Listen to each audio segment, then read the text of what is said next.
Hello folks, it is time for some more hobby nightmares, but we do have a bit of an announcement. Well, not an announcement, but more what we do every Monday. We're going to be getting back to our ad reads for Minimaker pretty soon, but they will be there at this event, by the way, so if you want to see some of their models up close and personal, you can do at Exile Fest. It is a tournament, a Grimdark Future one-page rules tournament that is Warhammer 40,000 themed, which means you can use all of your normal Warhammer 40k models, or any ones that you've 3D printed off, that you want to show off. It'll be a nice friendly tournament, which I will be at, of course, walking around, doing the rounds, talking to you guys, drinking some tea or some beer, whatever's available. And then afterwards, after the prize ceremony, where we're giving out a load of trophies and things, we will be going on a night out into the city centre here in Liverpool together, just to, wax lyrical about life and tales of daring do, things like that, all good for the old mental health. That is what we are here to do at Exile Fest. It is a place for us to get together, have some fun, and generally let the hair down for a bit with people who like the same things that you do. If you're interested in coming, make sure you email over your army list to northernexileevents@gmail.com. That is northernexileevents@gmail.com. And if you're not bringing an army, that's fine, but still email across so I can say hello to you, give you the welcome package, so you know what's going on that weekend. And yeah, you can turn up to the tournament and just chill out. It's up to you. I will be doing just that, by the way. But anyway, that is Exile Fest. Let's move on, shall we, with our first hobby nightmare of the day. And it comes to us from... it's Bo. Bo is back again. How's it going, man? And he says, "Greetings and salutations, banished one. It is I, your friendly war criminal, Bo, writing to you from Europe's bad joke, the Balkans. In recent days, I found myself in bittersweet troubles of my own making. Feel free to have a sip of your beverage of choice at your own convenience as you read this. Thank you. For some context, what occurred started as something I viewed as a positive. For you see, growing up, my interests and hobbies seemed at least unrelated, and at worst, directly opposite to those of my parents.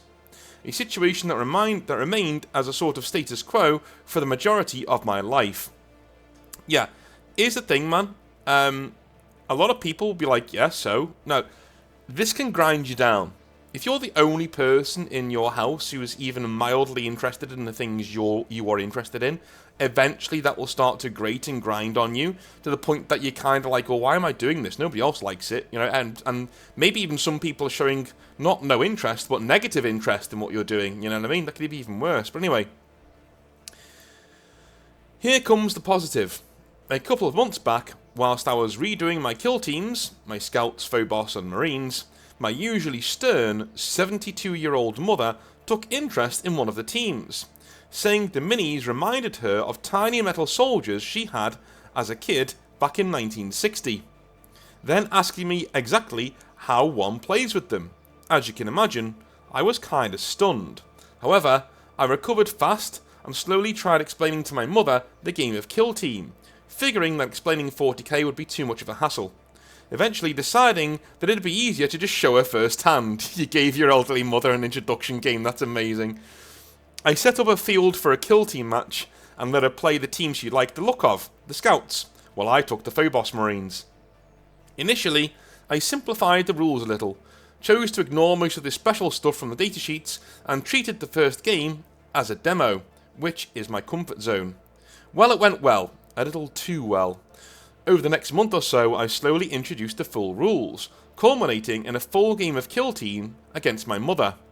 North, since that day, I've played more games of Kill Team at home than anywhere else. It has gotten to the point where if I have a free time and my mother sees me, she will say that she'd like to play with our toy soldiers. Aww.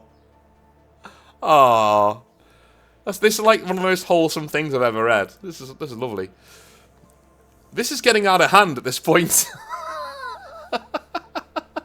You created a monster, you created an addict.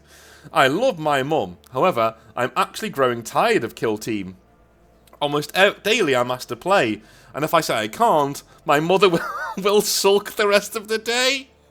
On top of that, somehow despite constantly using scouts, my little old mum regularly beats me too. North, I created a monster. At this point, the map we play doesn't even matter anymore. Volcus, Gallows Dark, WTC. Beta Decima, whatever map, with any terrain, my mother will bug me to play, and there's a better than 50% chance that she'll win. Someone help. How do I escape this hell of my own making? That's brilliant. Dude, this is really tricky. This is like one of the tricky... I've done advice about, cheating girlfriends, about guys who are stuck in a rut, about gaming groups melting away and breaking down, and this is like really tricky. This is a minefield. An absolute minefield. Okay, so you say you're kind of getting sick of Kill Team. That's fine. That's all good. Well and good, it happens. What you can do, at least in my opinion, is look for another game that you like. Your mother's already shown an interest in wargaming in general, skirmish wargames. If you can find something else that you like, offer to introduce her to that, right? Because she's established this back and forth with you. She knows that if you introduce something to her, she might enjoy it, right? You're in a really good position if you actually think about it. Maybe be honest with her. Say, hey mum, I'm getting a bit tired of Kill Team every single time. Why don't we play something else? Here, this other thing that I found that's pretty cool. In terms of your mother having a better than 50% chance that she'll win, well, suck that up, dude. Right? You're from the Balkans. Grow up here. Right? Get good. Telling you, like I would absolutely kill to have a member of my family who is a dynamo at war games and actually wants to play these games with me. Dude, it would be awesome. You are so lucky. Do not squash this out of her. Make sure that you nurture this. And yeah, better than 50% chance she'll win. Dude, that just means that she can win. Stop looking to farm your mother for wins. That's dude, that's the most Balkan thing I've ever heard in my entire life. I must destroy my mother at this game so I can get some wins under my belt. There is no mercy. Do you know what I mean? No, come on. Nurture her. Make sure that, whatever new game you're getting into, bring her along in that too, right? And do the occasional game of Kill Team just to keep her sated, sure. But make sure that you're honest with her. You say, look, I'm getting a bit tired of Kill Team. There are better games out there. Let me introduce some of them to you. And do that if you're getting sick of Kill Team, alright? That's what I would do, at least. Honesty there is the best policy. That's just hilarious, though. That's hilarious. Alright. Our second hobby nightmare of the day comes from Horm the Paunch. He says, hello, most northerly of exiles. It is I, Horm, and I'm writing in to talk about something that was once mentioned a lot on this channel, but isn't really anymore. Or at least, it hasn't come up. That is the new king of games and gaming from Games Workshop stores here in the UK. It is such a nebulous thing that certain stores can run games if they are quiet and careful about it, and some just cannot. Before I go anywhere with my own nightmare, why? Why are certain stores not allowed to run games in the actual gaming spaces? Okay. I can only go off what I was told, and I was told in general, it's because people who come into Games Workshop stores to play games aren't there to spend money. They're there to play games, and if anything, they'll distract you from what you're actually meant to be doing, and that's recruiting people into the hobby who come into your store.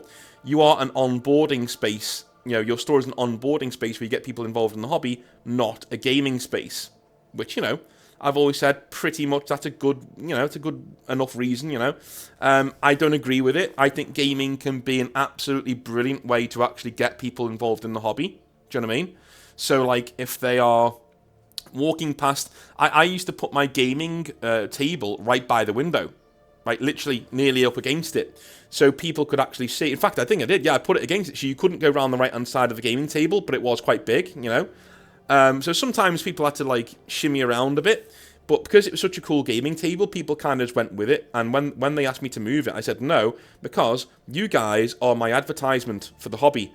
The price of you playing here is you are advertising this hobby to the people walking past in the street. There's the lighting's good where you are. I've given you really amazing terrain and a really cool board piece to play on. So if you're okay with that, you just can't walk around the right hand side of the table. Work with it. It's only one small table edge. It's not one of the length ones, right? It's only the one small table edge on the right hand side. Get good. Figure it out, right? And they did, and they loved it. And people would literally stop and look, and I would actually put a sign on the window saying, "Look, feel free to wave in at the players if you want." And it was really, it was really funny.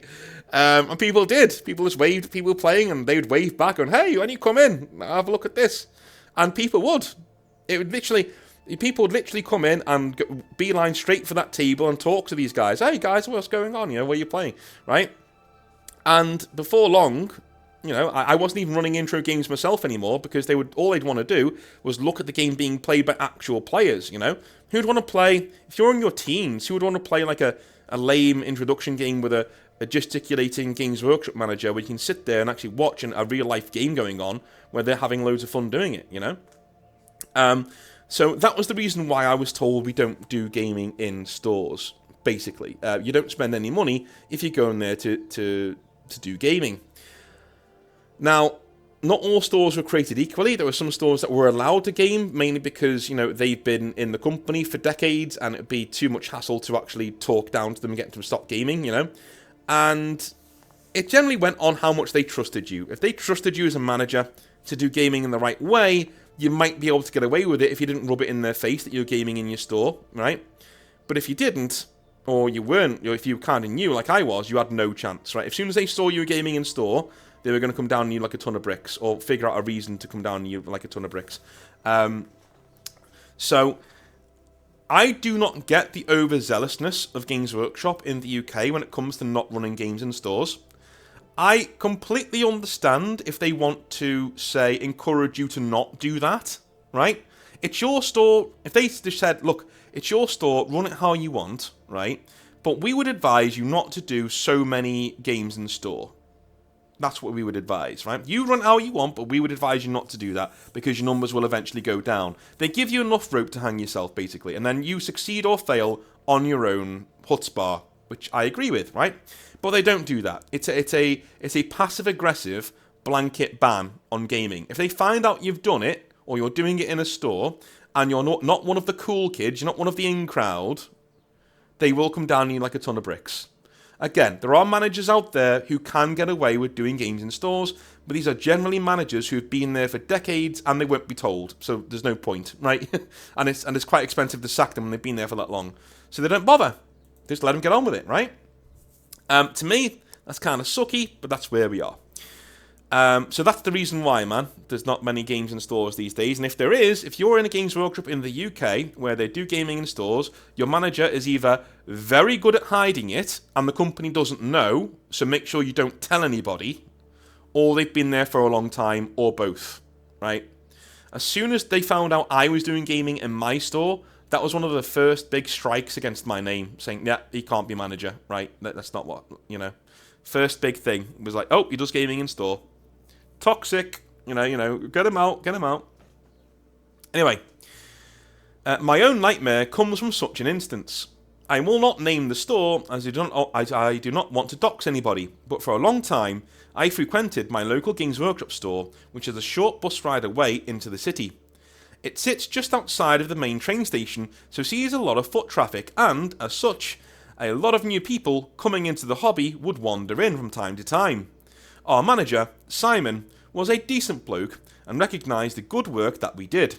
Essentially, the veterans of the store would go out of their way to make space for new people wanting to use the gaming tables. We'd sit at the painting tables nearby and be on hand for rules clarifications and encouragement. When we did get a bad actor, which did happen from time to time, somebody who was aloof or short with the new people coming in, they would be talked to in private and, if needed, asked not to come back to the store. We were very loyal to Simon, our manager, and wanted him to have the numbers his hard work deserved. But we were not just doing this out of the goodness of our own hearts.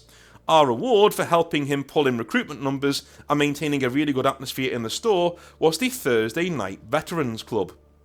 Essentially, the store closed to normal customers, and instead it was an invite-only space after hours until about 11 p.m, when the last bus was 11:30 p.m. on a Thursday. So, from 5 until 11, the store was veterans only. The store always shut at around 5:30. Now, we did not police this like tyrants. If you were in the store and wanted to hang around after the store closed, you could. Or even, if you were new and wanted to watch really experienced people play, that'd also be fine. We just were allowed to be adults. Swearing and backslapping galore, that kind of thing. Not the kind of stuff you would want teenage kids getting into the hobby to be seen. Okay, yeah, fair enough. No, that's fine. That's fine. I think it's a really good way of doing it, actually. You know, having... that is a really good way of doing it. Like having your store be Veterans Night, but you can just go in and have a look around. Or even play. That'd be pretty cool. Get new people to play. Alrighty.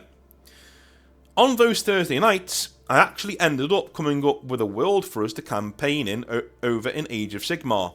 The world was called Thond. Essentially, a dark fantasy Conan-style world, we created the empires and kingdoms of the place together, fought for our alliances over a massive map as the empires expanded and aligned, fell apart and shattered in wars great and small. We even had a diplomacy group within WhatsApp and were allowed to sit at the round painting table hashing out deals and alliances. It was a great time. But you can probably tell where this is going. But this was not a case, as we've had on the channel before, of Simon leaving and the new manager nuking the whole campaign. Instead, it was Simon going to a training weekend and essentially coming back as a different person. Did they program him? That poor guy goes to Nottingham for a training weekend, and they're like, "Come into this room, Simon." It's like, or is it the League of Gentlemen? You know, it's like, "Are you local?" Kind of thing. Yeah. It was not a Kool-Aid moment. Okay, fair enough. He was not all in on Games Workshop's rhetoric when he came back all of a sudden. He was just a broken and miserable man from this point onwards. He announced via the store's Discord that we would no longer be running Veterans Night at all, and that instead, it was just a night that the store was open for late night shopping. Oh my god, that is... Do you know what's happened, right? What's happened? They've collared him at a training retreat, a training weekend, right? A retail workshop, basically. They've collared him, they've embarrassed him, they've ground him down, and he's come back a broken man, right? And he's now towing the party line. He doesn't want to. This seems really, shall I say, unresponsive, right? He seems really reluctant to do so. He doesn't really want to, but he's towing the company line now. And that line, late night shopping, that is so Games Workshop. That is top down. Like, if you stay open late on a Thursday, like for a Veterans Evening... No, it's not Veterans Evening, it's late night shopping. Go fuck yourself. Go fuck yourself. It was a bit of a shock to us all, and to be honest, I wish there was a big blowout here. Some argument or protest, but at the end of the day, we're wargamers. We just want a space to play and a lack of conflict. Without that, we kind of just left the store to its own devices and ended up booking our own space in a rented office 3 times a week, paid for by the members. The campaign continued and, sadly, we moved to buying things online rather than supporting Games Workshop. Simon was kind of left in the dust a little bit, and every now and again, I'd pop in to see him, pick up a white dwarf, paint, things of that nature. I'm going to have to let the cat out because he's he's going to start meowing at me, I think. Oh, there he is.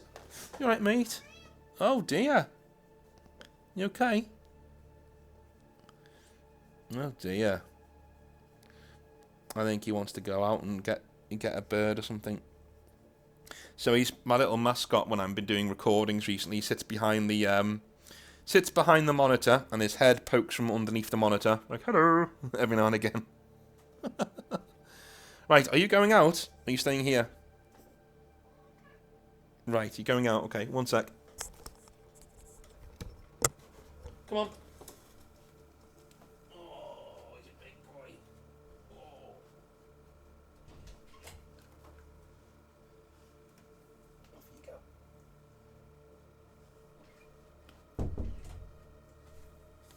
go. Christ, that cat's getting fat. My God. What was I saying? Anyway, I'll carry on reading.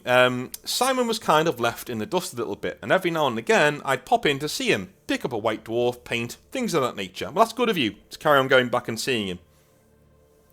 I saw the store becoming more and more quiet, and Simon going from bounding around the store with relentless energy when we were there to now sitting at his painting desk and hardly looking up when a customer came in. Dude, I've been there. I've been there. When you're done with it, yeah. I've been there, man. You're just done. You're just done. You could not give less of a shit anymore. You're getting into the hobby, good. What do you want? You're just finished. Finally, I asked him what in the hell had happened. He looked at me like he was gauging whether he would let me in and what he was thinking, and in the end, he just shrugged. I sat down, and he told me that at the training, around a year ago at this point, he had walked into the hotel where it was being held, and was met with people discussing him in whispers, glancing at him, and the conversations dropping stone dead whenever he joined them. Yeah. You know what's happened, right? It's gotten around that he runs games in his store and that he's in trouble, and nobody wants to go near him because it's like, it's infectious, sort of a thing. Like, nobody wants to be around him at all. This is horrible. Have you guys ever been in a work situation, like when your co-workers are talking and you walk in and they just stop? That's happened to me a few times. You know what I mean? Those jobs have not lasted long. I've been like, do you know what? Fuck these guys. Clearly they're in a clique, and I'm not part of the cool gang. So yeah, see you later. I'll go somewhere else where there's nice people. This is one of those times, I think, where you just need to back away, do your own thing. Anyway, he said it was utterly surreal, and eventually, on the second day, after a full day of being made to feel like he had leprosy or something, he was pulled into a side room by 5 trainers in front of everybody. What? There he was dressed down for running gaming night in the store, and that he was essentially using company time to play games with his customers, which was not what the store was for. Now, Simon never played in the store, but no matter what he said, they just thought he was being argumentative, and in the end, Simon feared for his job, a job that he needed to make ends meet, so he relented. Dude. That's such a shitty thing to... That's such a really, really, really shitty thing to do. Like in front of everybody. Like, I know he's not getting... It sounds like he's not getting shouted at in front of everybody, but they've taken him to a side room, so everyone knows where he's going for a bollocking by the trainers. And 5 of them, and it's just you in there. Dude, I'd tell him to fuck off at that point. Sorry. No. Nobody ever did this with me. Like, I don't... I'm not calling bullshit. I fully expect this probably happened. Do you know what I mean? But, then again, do you know what? If you've even watched this channel and you've heard me speak about my experiences, yeah, I probably can imagine this happening, to be honest with you. But 5 people for one guy is really over the top. That's bullying. That's like way over the top. Yeah, that's ridiculous. At that point, if you know what you're doing, you probably request a rep or something. You're like, no, I want somebody from HR in here right now. I know they're not on my side. I don't care. I want somebody standing behind me. I'm not being faced off by 5 dudes. You go fuck yourself. I'm not doing this. Right? I want some of my colleagues in here, or I want somebody from a union in here. I want somebody in here with me, or we're not having this conversation. Sorry. Right? It ain't happening. If 4 of you want to step outside, that's fine. I'll have a one-on-one conversation, but I'm not doing a 5-on-1 conversation. Sorry. Either get me a rep, leave, or we're not doing this. Simple as. Take control of the situation. Do you know what I mean? Because that's awful, dude. It's just shitty. I can only imagine how bad you felt. I mean, I've gone over my experience so many times that I'm not going to do it again. It's on the channel. Go and look for it. Like it's in several videos. Go and look for it. It's way back in the day. But I've been through similar experiences. Not as bad as this. It was more really awkward between my trainer and me. So it was one-on-one sort of a thing. And he was just a dickhead to me the entire time. But this is a pretty shitty thing to do. This event kind of gutted the job for him and the hobby as a whole, and suddenly all the pieces fell into place. He told me he had given his notice, but had worked an extra 2 months until Games Workshop found somebody to take the store over that they were happy with. I took in what he said and noticed that he just looked dejected and kind of done with things.